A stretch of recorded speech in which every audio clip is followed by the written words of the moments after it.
Hi everyone, my name is Kristen and I teach several different courses, but the one that I chose to do for Module 7 is my Introduction to Facts, which is Family and Consumer Science. But within that class, I do a lesson on interior design, and that is what I chose to do for this. And so basically, for the first section, I do a lecture. This will be my second year of teaching, so I'm kind of I used what I used last year and made it stronger and better with this assignment. So for the Instructor Centered, I use lecture and questioning strategy. I have PowerPoints. We go through the PowerPoint as a class, and I stop on certain pictures of rooms, and and then we discuss as a class, what principles do you see? Excuse me, the first section we do the elements, and then we'll do the principles. But the elements of interior design, and so we'll stop and discuss it so they can kind of get introduced to interior design. And then the next day, uh, I have another PowerPoint that goes over the principles of design, and that I break them up into groups. So it's discussion group strategy, and I choose this because it's just really great. I've got large classes. I can have up to 30, and I usually do.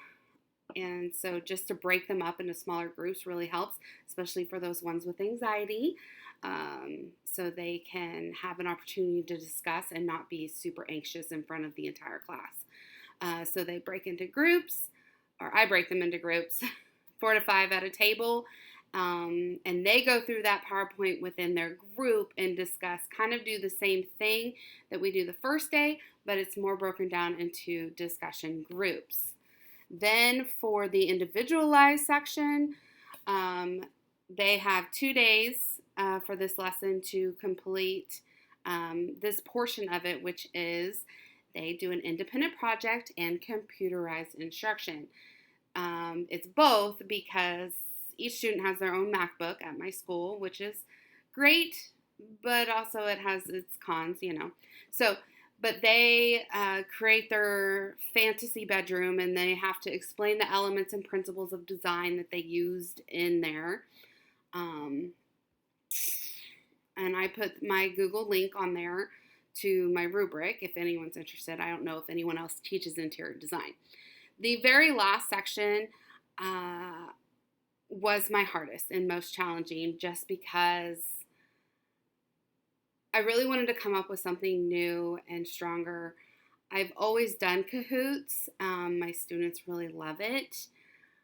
I definitely will do more research before I actually do this lesson this next school year, because I think it could be stronger. But this simulation and game is what I use, strategy, and there's a Kahoot, and it's pictures, and they answer the questions based off of what elements and principles are on those pictures within the Kahoot.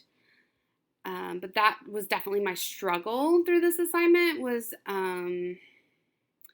connecting the dots. I had this lesson there, but actually breaking it down and figuring out what strategies I was using, or what strategies I want to use, and what I want to change.